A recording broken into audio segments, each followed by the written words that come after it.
សូមកុំដៀលគ្រូជីវភាពមិនធូរតែខំបង្រៀនឲ្យអ្នកធ្វើធំមេឃុំធ្វើស្មៀន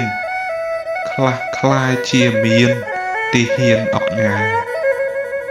សូមកុំដៀលគ្រូអ្នកមីងលោកពូបណ្ឌិតបរិញ្ញាអាចឧត្តមជំទាវនិស្សិតសិក្សាដែលមានវាសនាធ្វើធំជាងគ្រូដៀលគ្រូមិនល្អទោះបីគ្រូក្រស្មោះសរតស៊ូបង្រៀនយើងចេះអានសរសេរគូព្រឹកម្ជូរល្ងាចម្ជូរគឺមហូបគ្រូហើយសូមកុំដៀលគ្រូទោះបីក្រយូរក៏មិនត្អូញឡើយធ្វើមកដេចកម្មប្រេងលេងលបែងគៀកកាំង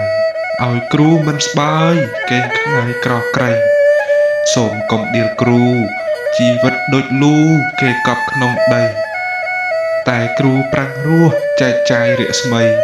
ដល់ញាតប្រុសស្រីផុតក្តីអន្តរាយ